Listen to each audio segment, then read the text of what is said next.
Hello, I'm Tom Wilkinson, and welcome back to the Thinking in English podcast, a podcast for intermediate to advanced level English learners. After just 45 days as Prime Minister of the UK, Liz Truss has resigned. Today, let's talk about what happened, discuss why Truss resigned, and predict what is going to happen next. And, at the same time, let's learn and practice some political and economic vocabulary. You can find the full transcript of this episode for free over on the Thinking in English blog.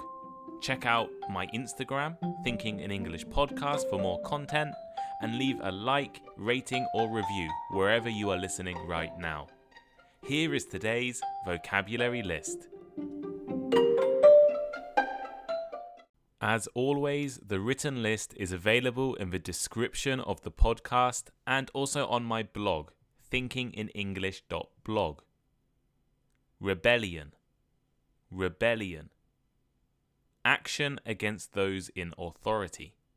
For example, there was a political rebellion against her economic policies. Front runner. Front runner. The person, animal, or organization that is most likely to win something. As in, she is the front runner in the school math competition. Mandate. Mandate. The authority given to an elected group of people, such as a government, to perform an action or govern a country. For instance, the government is hoping to win the election and get a mandate for their policies from the people. To cut. To cut. To make something shorter, lower, smaller, etc. As in, the singer promised to cut ticket prices for his next concert. Ill-advised. Ill-advised.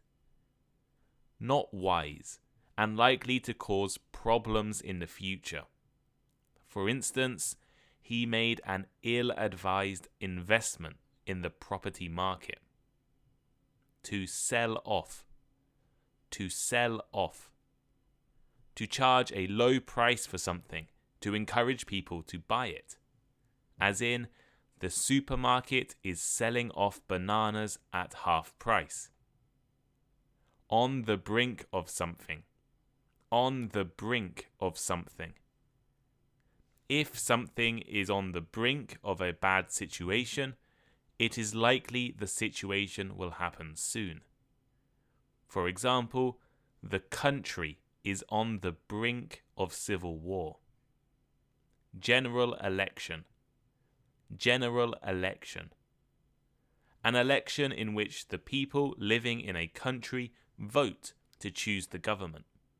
As in, the general election will be held next year.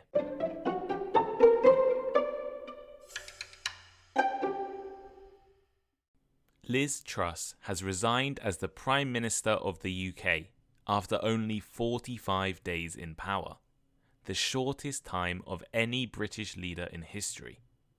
No one could have predicted her resignation at the beginning of September, when she was elected as leader of the country by a majority of Conservative Party members. Yet, a series of terrible economic policies, bad decisions, and poor political management left Truss weak and ineffective. And after a rebellion by Conservative Party MPs, Truss finally made the decision to step down on October 20th. Today, let's take a deeper look into the reasons why Liz Truss resigned as Prime Minister, and briefly discuss what will happen next. And at the same time, let's learn some useful political English vocabulary. In July, Prime Minister Boris Johnson resigned after years of controversy and scandals. Despite leading the Conservative Party to their largest election win since 1987, Johnson lost the support of his MPs and was forced to resign. I actually recorded episodes related to this a few months ago. I recommend listening if you haven't already. However, to summarize, Johnson's time in office was full of issues. He became the first British Prime Minister to be punished by the police while leading the country for hosting parties during the strict COVID lockdowns that his own government introduced. Taxes were increased and the cost of living was becoming a crisis. Johnson tried to change government rules to stop his friends from being punished for corruption, and in general, the Conservative Party was confused with a lack of focus and policies. And the final issue that directly led to a loss of confidence in Boris Johnson was a scandal over the former MP Chris Pincher, who had assaulted people. The Johnson government knew about his behaviour, but lied publicly about it. After a lot of pressure, Johnson announced his resignation and the search for a new leader of the Conservative Party and a Prime Minister for the UK began. After a quite complicated process, Liz Truss and Rishi Sunak emerged as the two front runners. Rishi Sunak was the Chancellor under Boris Johnson, so the guy in charge of the economy and money, and was the most popular person with other politicians. Liz Truss was inspired by Margaret Thatcher, promised tax cuts, and was the most popular with Conservative Party members. At the beginning of September, Truss was announced as the winner of the party election and officially became the Prime Minister after meeting with Queen Elizabeth. The leadership of Truss started off with a tragedy. Queen Elizabeth II passed away just one day after meeting with Truss. The UK government effectively stopped for 2 weeks while the country was conducting funeral arrangements for the former monarch. Truss was at the centre of many ceremonies, meaning that her first real actions as Prime Minister began towards the end of September. And just 1 month later, Truss has announced her resignation. In her own words, she stated, "I cannot deliver the mandate on which I was elected." So, what happened in the last month? Why did Liz Truss resign?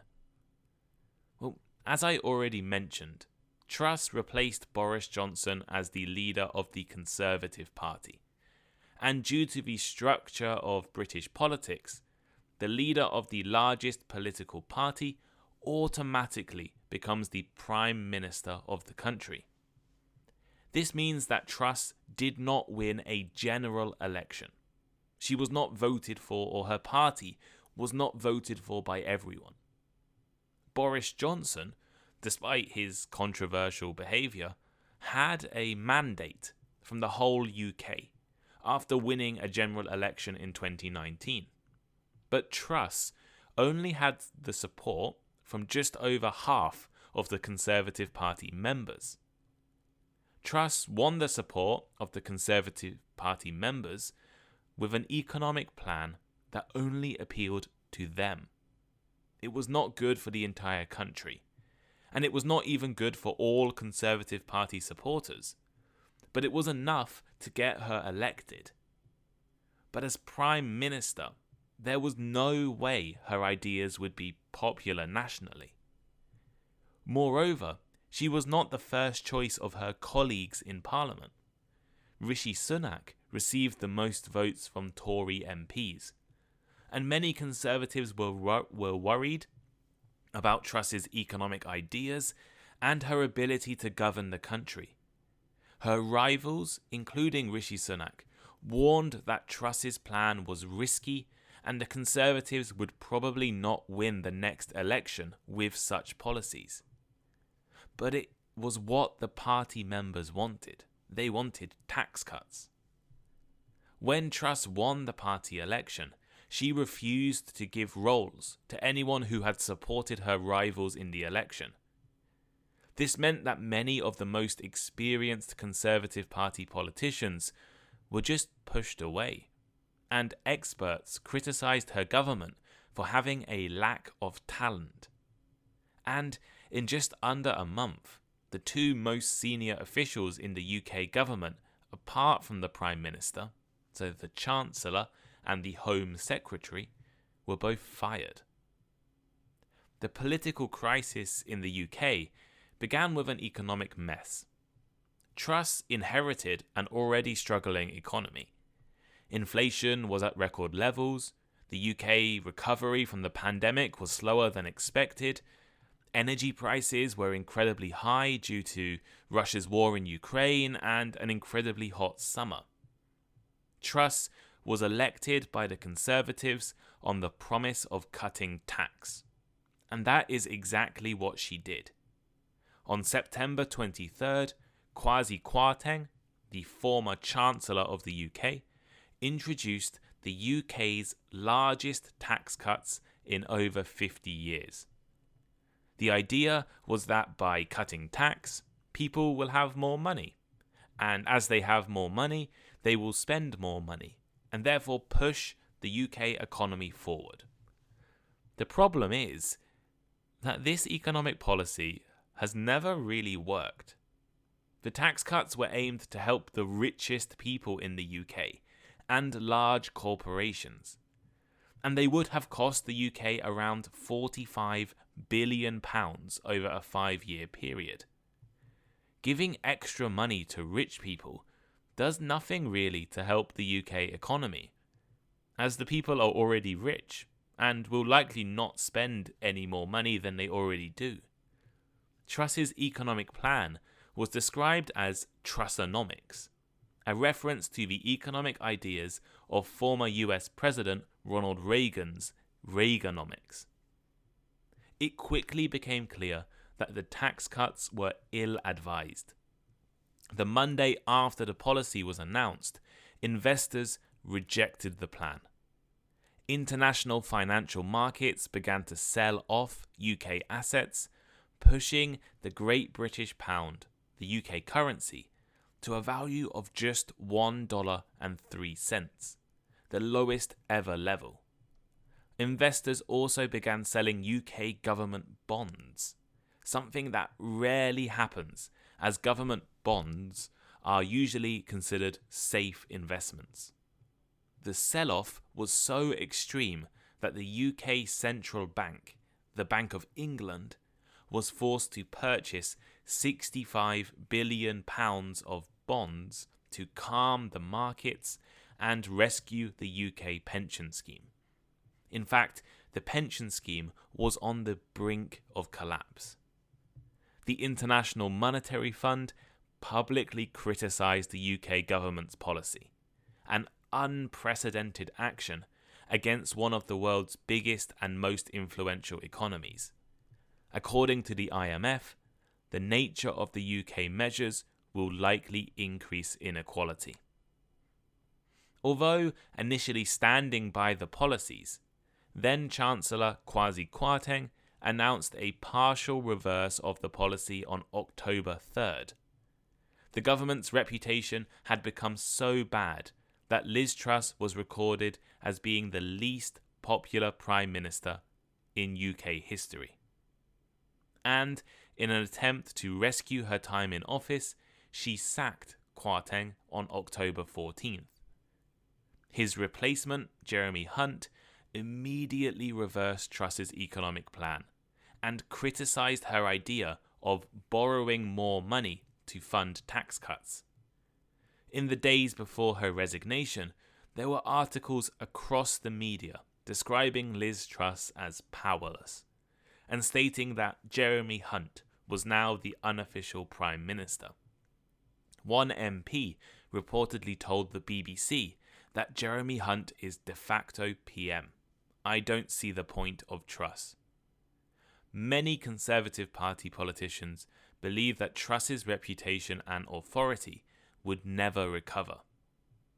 Last Monday, it was Jeremy Hunt, not Liz Truss, who stood up in Parliament and announced the new plans. The image of her sitting silently next to someone who was removing everything she believed in was humiliating. A few days later, the Home Secretary resigned after breaking a rule about emails. But during her resignation, she attacked Liz Truss and Liz Truss's ideas. And the final issue came over a parliamentary vote on fracking, a method to extract gas from the ground. The Conservative MPs were told to vote in a certain way, and there were scenes of MPs being physically pushed and forced to vote in the way the government wanted. It was clear that no one in the government had control over the Conservative Party anymore, and Truss had no choice but to resign. So, what comes next? Well, the UK will have to choose another Prime Minister, the third this year. But I guess it's inaccurate to say the UK gets to choose. Instead, it will be the Conservative Party MPs and maybe the members who elect the new leader. Although I recorded an episode on the process to choose a new Prime Minister only a few months ago, it has changed already. The new leader will be chosen by October 28th. Conservative MPs must first get the support of 100 other MPs to be eligible for the election. As there are 357 Tory MPs currently, this means a maximum of 3 candidates can be chosen. If there are at least 2 candidates after all the MPs have voted, then an online election will be held, allowing Conservative Party members around the country to vote. I'm writing this episode on Saturday, October 22nd. So what I'm about to say may be wildly out of date by the time you hear this episode. But as I am writing, Rishi Sunak is the only candidate to have so far secured 100 nominations. He lost to Truss in the earlier election, but was popular among politicians. However, Sunak had issues around his wife, who is a billionaire who doesn't pay tax in the UK. Not a good look for a politician. The first person to publicly enter the race to become Prime Minister was Penny Mordaunt, with around 21 supporters so far. The biggest shock, however, is that there is a growing support for Boris Johnson to return as Prime Minister, just a few months after he resigned. He flew back from vacation after Truss's resignation and reportedly sent his advisors a message saying, "We are going to do this. I'm up for it." Opposition parties have called for a general election to be held.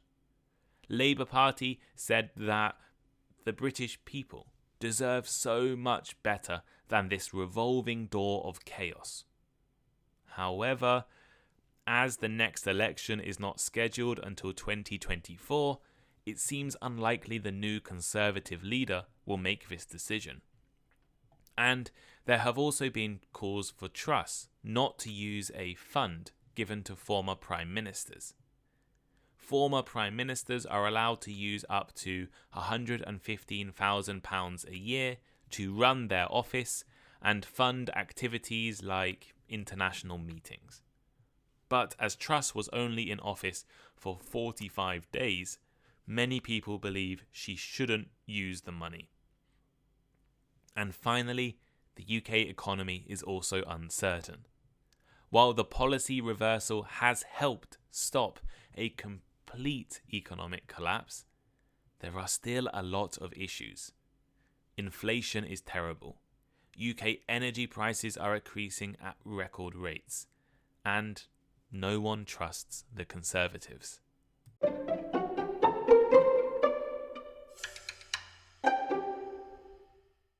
So here is today's final thought.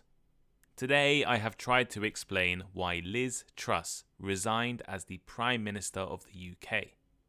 Her record in office might be one of the worst in history. She will be remembered as only leading the country for 45 days, for being the least popular Prime Minister ever, and for nearly ruining the UK economy with her policies.